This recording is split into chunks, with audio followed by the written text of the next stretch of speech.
अब बड़ी सुगबुगाहट देखने को मिल रही है। तो वही बड़ी अपडेट, बड़ी जानकारी यही मिल रही है कि संगठन में बदलाव की तैयारी है। सामूहिक दुष्कर्म में आरोपित सपा नेता मोहित खान के भाई के भदरसा में बने अवैध कॉम्प्लेक्स पर बुलडोजर चलना है। तो वही इसी कॉम्प्लेक्स में पंजाब नेशनल बैंक की शाखा संचालित की जा रही। तो वहीं आपको बता दें कि प्रशासन का बुलडोजर आज गरजता हुआ नजर आया और आपको बता दें कि बुधवार से बैंक शाखा खाली कर दी जा चुकी थी और जिसके बाद ये माना जा रहा था कि बुलडोजर एक्शन चलना तय है। तो वहीं उसी प्रकार आज प्रशासन का धड़ल्ले से 3 बुलडोजर मौके पर पहुंचा और अवैध संपत्ति को जमींदोज करता हुआ नजर आया। वहीं आपको बता दें कि जिस प्रकार से इस पूरे मामले ने तूल पकड़ा और इसके बाद बुलडोजर गरजता हुआ नजर आया। कहीं ना कहीं भारतीय जनता पार्टी के साथ साथ मुख्यमंत्री यानी कि योगी आदित्यनाथ का जो बुलडोजर मॉडल है वो कहीं ना कहीं सफल साबित होता हुआ नजर आ रहा। तो आज अयोध्या में कार्रवाई देखने को मिली और जिसके बाद एक बार फिर से सपा खेमे में हलचल देखने को मिल सकती है और इस पूरे मामले में सियासी बयानबाजी भी होना तय मानी जा रही है। मैं आपको बता दें कि कन्नौज टू अयोध्या ताबड़तोड़ बुलडोजर एक्शन देखने को मिल रहा है। उस बीच बड़ी अपडेट सामने आई जहां मोहित खान पर एक के बाद एक एक्शन देखने को मिल रहा है। महिला को छोड़ेंगे यानी कि छेड़ेंगे तो बाबा का एक्शन इसी प्रकार देखने को मिलेगा। तो वहीं विधानसभा से मुख्यमंत्री योगी आदित्यनाथ ने सीधे तौर पर इन मंचलों पर शिकंजा कसने की बात कही थी और ऐसी कार्रवाई करेंगे नजीर साबित होगी। मुख्यमंत्री योगी आदित्यनाथ ने अपने संबोधन में कहा था और अब कहीं ना कहीं जमीनी स्तर पर वो एक्शन देखने को मिल रहा है। जब अयोध्या में प्रशासन का बुलडोजर गरजा तो पूरे उत्तर प्रदेश में खलबली मच गई। वहीं मोहित खान की अवैध संपत्तियों पर लगातार एक्शन देखने को मिल रहा है। तो वही बुलडोजर कार्रवाई ने एक बार फिर से उत्तर प्रदेश में सियासी हलचल को बढ़ता हुआ नजर आ रही है। तो वहीं आपको बता दें कि कन्नौज और अयोध्या में ताबड़तोड़ बुलडोजर कार्रवाई देखने को मिली है। वही ताबड़तोड़ एक्शन से कहीं ना कहीं समाजवादी पार्टी में भी काफी हलचल देखने को मिल सकती है। वहीं इससे पहले भारतीय जनता पार्टी दोनों मामले पर समाजवादी पार्टी से पूरी तरीके से जवाबदेही मांग रही थी, लेकिन इन पूरे मामले में समाजवादी पार्टी ने अपना पल्ला झाड़ दिया है। वहीं आपको बता दें कि लगातार बुलडोजर एक्शन देखने को मिल रहा है। मोहित खान की बेकरी पर बुलडोजर पहले ही चल चुका है और अब कॉम्प्लेक्स की बारी थी और जिस पर प्रशासन का बुलडोजर गरजता हुआ नजर आया। तो वही मोहित खान की संपत्ति मिट्टी में मिला दी गई है। तो वही लगातार एक्शन जारी है। ज्यादा अपडेट के साथ कलीम एक बार फिर से हमारे साथ जुड़ चुके हैं। कलीम, अयोध्या में लगातार बुलडोजर एक्शन देखने को मिल रहा है, क्या लगता है कहां तक कार्रवाई पहुंची? देखिए आरती जी, जिस तरीके से बात की जाए अयोध्या में जो मोहित खान के घर पर जो कॉम्प्लेक्स की अगर बात की जाए, कॉम्प्लेक्स पर जिस तरीके से ध्वस्तीकरण की जो कार्रवाई है, क्योंकि आधा उसका रकबा जो है वो अवैध बताया गया था और उस पर पूरी तरीके से जो कॉम्प्लेक्स तैयार किया गया था उस पर आज ध्वस्तीकरण की एक कार्रवाई है। और ध्वस्तीकरण की कार्रवाई की बात की जाए तो वहां पर जिस तरीके से 3 जेसीबी और एक पुकलैंड मशीन जो पहुंची है, उस मशीनों के आधार पर ही सारी जो ध्वस्तीकरण की कार्रवाई है वो फिलहाल सुबह से ही शुरू हो चुकी है। लेकिन अगर इस दौरान सुरक्षा व्यवस्थाओं की बात की जाए तो वहां पर सुरक्षा के इंतजाम भी किए गए, यानी कि यूं कहा जाए कि वहां पर किसी तरह का कोई भी बवाल ना हो या फिर जो सरकारी कार्रवाई है उस पर किसी तरह की बाधा ना हो, तो उसको लेकर के वहां पर पीएससी के साथ साथ जो स्थानीय फोर्स है वो मुहैया कराई गई है।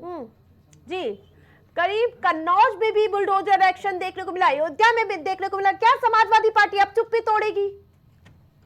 देखिए फिलहाल जिस तरीके से दोनों जगहों की मामले की बात की जाए, चाहे फिर कन्नौज मामला हो या फिर अयोध्या मामला, हम्म। क्योंकि अयोध्या में अगर बात की जाए जिस तरीके से जो सांसद है, सांसद के जो करीबी मोहित खान बताए जा रहे हैं और नौकर जो उनका है, क्योंकि हम्म। दोनों लोगों की गिरफ्तारी हो गई थी, मोहित खान और उनके नौकर की, लेकिन वहां पर जिस तरीके से ध्वस्तीकरण की कार्रवाई है, बुलडोजर की जो कार्रवाई है, वो फिलहाल वहां पर चल रही है। लेकिन अगर कन्नौज की बात की जाए तो कन्नौज में जो बात की जाए सपा नेता का नाम सामने आ रहा है, उसको लेकर के वहां उनका करीबी जरूर बताया जा रहा है, लेकिन हम्म। सपा से किसी तरह का उनका नाता अभी का नहीं बताया गया। लेकिन जो जी। वहां की कार्रवाई की बात की जाए तो वहां पर जो ध्वस्तीकरण की कार्रवाई है, दोनों जगहों पर आज ध्वस्तीकरण की जो कार्रवाई है वो पूरी तरीके से चल रही है। लेकिन सपा की अगर बात की जाए तो कन्नौज के जो जिला अध्यक्ष की बात की जाए कलीम खान की, तो हम्म। उन्होंने इस मामले को लेकर के अपना बयान जारी किया था, जिसमें उन्होंने किसी तरह का कोई भी जी। उनका संबंध सपा से नहीं बताया था, जी। क्योंकि अभी मौजूदा समय की अगर पार्टी की बात की जाए तो वो सपा से किसी तरह का कोई भी संबंध उनका नहीं बताया है। जी, मोहित खान पे जो कार्रवाई हो रही है, क्या ये अभी झांकी है या अभी एक्शन देखने को बाकी है?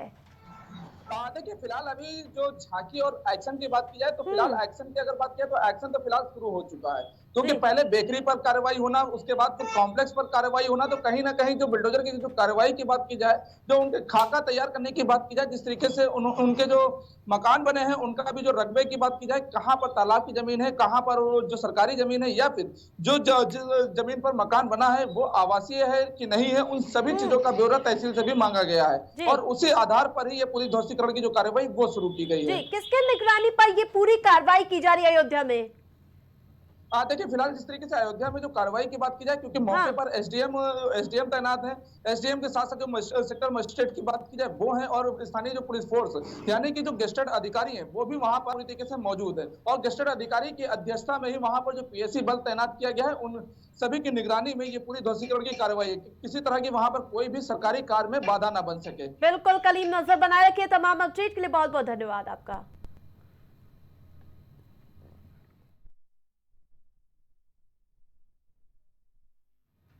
बहुजन समाज पार्टी और इसके अलावा राष्ट्रीय कार्यकारिणी की बैठक होने वाली है। वहीं आपको बता दें कि बसपा की कार्यकारिणी की बैठक 27 अगस्त को बुलाई गई है। बैठक में बसपा के राष्ट्रीय अध्यक्ष का चुनाव होगा। माना यह जा रहा है कि मायावती एक बार फिर से राष्ट्रीय अध्यक्ष बन सकती हैं। अटकलें ये भी लगाई जा रही है कि बसपा को राष्ट्रीय अध्यक्ष के रूप में नया चेहरा भी मिल सकता है। बसपा की राष्ट्रीय कार्यकारिणी की बैठक में पार्टी अपना राष्ट्रीय एजेंडा भी पेश कर सकती है। इसके अलावा उपचुनाव को लेकर भी चर्चा की जा सकती है। राष्ट्रीय कार्यकारिणी में पार्टी के राष्ट्रीय अध्यक्ष का चुनाव होना है, और इसके अलावा मायावती के नाम पर चर्चा तेज चल रही है। इससे पहले मायावती को अगस्त 2019 में राष्ट्रीय अध्यक्ष चुना गया था। बता दें कि मायावती ने 18 सितंबर 2003 को बसपा संस्थापक काशीराम की तबीयत खराब होने के बाद पहली बार पार्टी अध्यक्ष पद की कमान संभाली थी। तब से अब तक पार्टी की राष्ट्रीय अध्यक्ष रही है मायावती। तो वही बड़ी अपडेट, बड़ी जानकारी मिल रही है कि अब कार्यकारिणी की बैठक में सब कुछ तय हो जाएगा।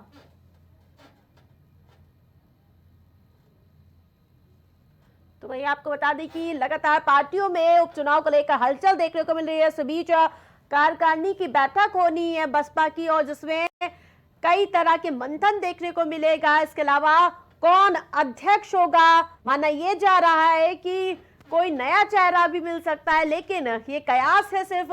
लेकिन अटकलें यही है कि मायावती एक बार फिर से बसपा की अध्यक्ष होंगी। वहीं बैठक में नए राष्ट्रीय अध्यक्ष का ऐलान होगा। तो वही आपको बता दें कि ये महत्वपूर्ण बैठक 27 अगस्त को होगी। बैठक में बसपा के राष्ट्रीय अध्यक्ष का चुनाव होगा।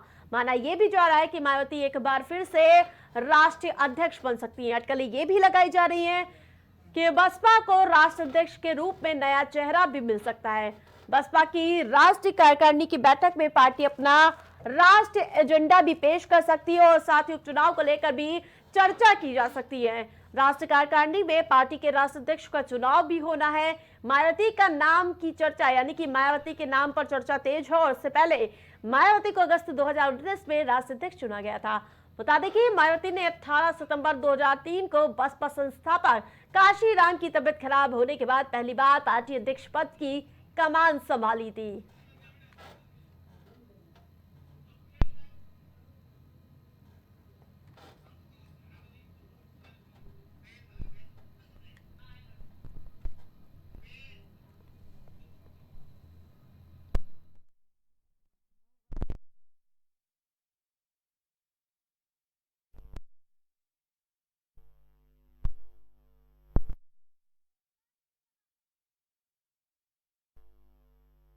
के साथ संवाददाता भूपेंद्र हमारे साथ लाइव जुड़ चुके। भूपेंद्र, महत्वपूर्ण बैठक होनी है बसपा की, क्या लगता है मायावती एक बार फिर से अध्यक्ष होंगी या फिर कोई नए चेहरे पर दाव चल सकती है बसपा?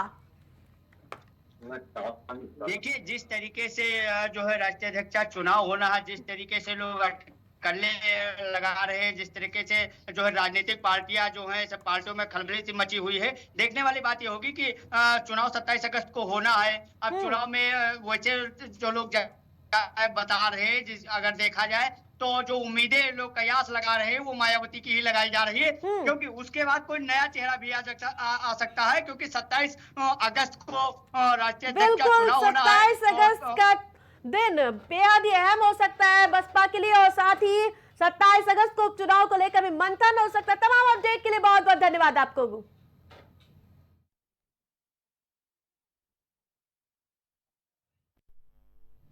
4 बजे की 4 बड़ी खबरों पर फिलहाल इतना ही। देखते रहिए प्राइम टीवी।